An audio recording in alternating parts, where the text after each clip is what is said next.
DMK வந்து விஜயை தூண்டி விட்டாங்க. முதல்ல தமிழக வெற்றி கழகம் ஆரம்பிச்ச உடனே உதயநிதி தான் சப்போர்ட் பண்ணாரு. அத்தை விஜய் வந்து frontal man of DMK sir. ஆனா அது தவறி போயிடுச்சு, எங்கேயோ டைவர்ட் ஆயிடுச்சு.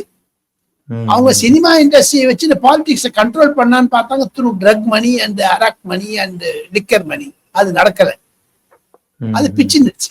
இப்ப பாருங்க, விஜய் பாலிடிக்ஸ்ல வந்ததுனால he is a DMK friend man, ஓப்பனா சொல்லலாம் சீதம். அது எப்படி போகுங்க தெரியாது. அது எடப்பாடி பழனிசாமி புரிஞ்சு வச்சிருக்காரு.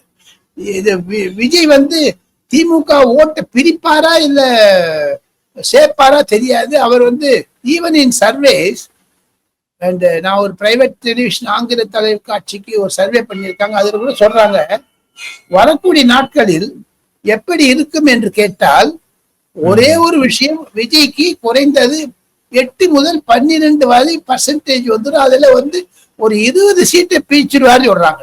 விஜய்க்கு 20 சீட்டு மேல வராதுன்னு ஒரு அடிப்படையான கணக்கு இருக்குது.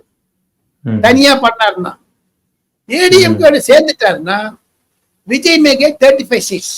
அது டிஎம்கேக்கு குறைக்கும்.